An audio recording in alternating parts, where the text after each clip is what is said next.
I can make myself look like I'm on holiday right now on a beach. It's not hard. It's a race to the bottom because all of this stuff is just slop. It's a new average. If everyone can do it, you might be slightly ahead of the curve in knowing how to have a good system or agentic workflow, but eventually everyone's going to do it. And if these people are just reading AI scripts off teleprompters, then when the actual visuals are replaced by AI, no one will notice. We are just slot machines offloading everything to AI and becoming part of this sameness. But it's not AI's fault.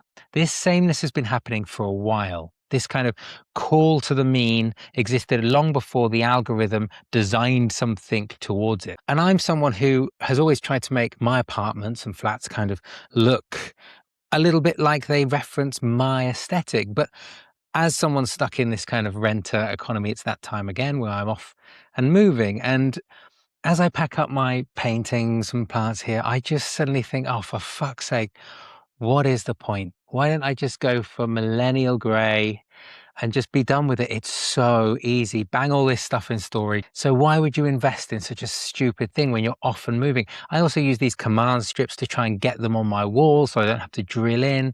And they still pull paint off the wall and I end up losing part of my deposit, but I just can't have bare walls. But when did displaying some form of personality become a pain? I fucking hate Gales. And do you know what?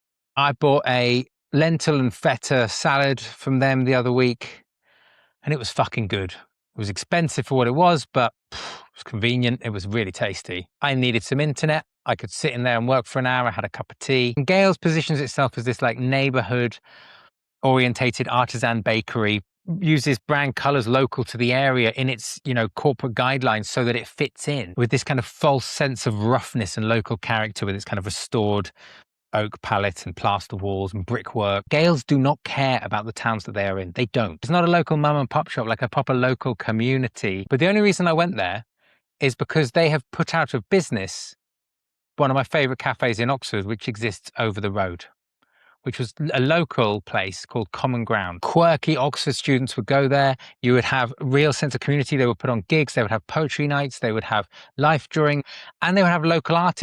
They would have local artists' artwork on the walls. This picture here, is by a local artist that I got in Common Ground. I bought this off the wall in Common Ground in a show. And this is all collage. This is all cut out bits of paper. And it's amazing. I'll put his Instagram down below so you can see it. But you would never have that up in Gales. And what fucking annoys me is that our idea of local used to be what was safe. You used to go to the thing you knew, with the people you knew, over some globalized thing that had come in. But now what's happened is we see that as safe. We've been tricked by this international way of selling to us this idea of sameness being safe. So if you're in a new city, you recognize a Gales, so you go there. People don't like the subtle resistance that you might have of going somewhere local that might be amazing, or it might not be for you because it will have personality. Like I went past my school the other day that I went to years ago, and I've got photos at the front where we are wearing the most colorful, clashing, bonkers shit. And all the kids out front now are just wearing black. They're all just dressed in black. And I even opened Instagram the other day to draw on it. And it's got a new AI feature, make your clothing black using AI. As if that features what everyone wanted, more of this kind of homogeneity of everything just looking the same. I'm about to go on holiday and visit some different English towns and cities. And I know the high streets are all just already going to look the same. I really miss the local DJs of when I was a kid. There was something that would happen where you would have personality. These DJs would often say the music they did like and the music they didn't like. And they'd be quite polarizing characters, but they would have real human opinions. And then suddenly this kind of presenter style, this performative element suddenly had to be smoothed out. So any radio presenter now, you don't know what they really think. They're open to everything and they enjoy everything and they're excited about every new release. It's not true. That's not how people react. But now that we interact more with digital versions of other people than we do real people, we've kind of not realized that most people are ridiculously awkward and ridiculously hypocritical and human. My dad used to take me to the local pub, and it was much closer to what the comment section would be that I see on many of my videos when I engage with something like AI. However, the difference is, over a beer, you can have a good debate, and if someone were to talk to you the wrong way, they might risk being asked to step outside. Like, it's a much more visceral human experience, and you would hear un-PC things all the time, and you would know the kind of people that you wanted to navigate with and navigate away from. They were real people in your local community, but often what happened is you would realize they are not the caricatures that we have in this online homogenized culture, because about the only place where it's not homogenized is politically, where on either side you just have a caricature of the worst extreme of the other side presented to you as the norm and silos you even further. But like I say, it isn't just online. Now, I don't want to diss things like gentrification here, because it's all much more complex than people realize, and it's so easy to just end up in this kind of anti-capitalist rant that's, again, just something that's culturally smooth and easy to do. But the four horsemen idea of gentrification is really funny, how that you end up with the artisan bakery, the microbrewery, the bespoke like health and fitness center, and what was the fourth one? The male barbershop. This kind of profound and inescapable sameness is like an inevitable consequence of a multiple of different factors that are nobody's actual fault. See it as happening in 3 or 4 different areas, and they are this like increasingly hyper-financed kind of risk aversion, where these conglomerates, you know, they fear any form of downside more than the equivalent upside. So everything is about risk mitigation. The consolidation of all of these kind of companies coming together and having to kind of harmonize globally. And then the deployment of this kind of algorithmic technology, which is designed to optimize engagement through regression to the mean. And perhaps that's the easiest place to start, because in a culture that is on a slight downturn economically, this retreating to homogenization is a defensive mindset that makes perfect sense. I can't bemoan the people who go to Gales, because assimilation to kind of adherence and established norms is safe. There's this great book by this Korean, I think he's Korean, philosopher Byung-Chul Han. I'll put his name on in case I got it wrong. And it's like the aesthetic of the smooth. And it's this paradigm that seeks to like eradicate any resistance. And he argues that we are actually just livestock. We're consumer livestock. We're harvested for our kind of engagement. And smooth offers no resistance. It invites no deep contemplation, trapped in this kind of repetition of consumption. Recycling, and I think I would say not so much recycling as like pasteurizing the styles of the past, because the kind of economic infrastructure no longer supports risk. Best example I have for this is like the punk aesthetic, which was a literal anti-establishment tearing up of the rules of design, you know, with different typefaces all put together with no rules, just this kind of anarchic structure has been totally commodified and accepted, and with all of the edges shaved off it to make it smooth. And now it's on biscuit tins in Sainsbury's. But I would say that it's this risk aversion is the primary engine of this kind of global cultural homogenization. And even here on YouTube, there's this weird thing that happens if I debate nuance, or I try to have something that's a little bit of a different design. You know, the algorithm could find people that might be into it, but it was much rather encourage you to go to the mean. YouTube Studio now, behind the scenes, the kind of things that us creators get to see, any depth that might be really effective for a unique type of person, it will always reduce for the sake of breadth, because it wants to show it to the most amount of people, because it wants to show the most amount of ads. That's business incentive. I get it. The problem we have now, especially online, is when you add artificial intelligence to this, which is designed to pull everything to the mean, it gets infinitely worse, because now we have an automation of the average.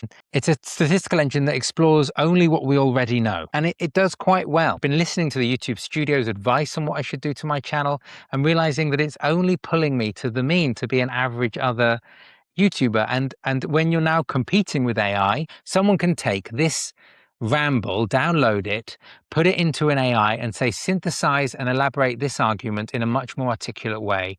And they will do it. And it will not be human.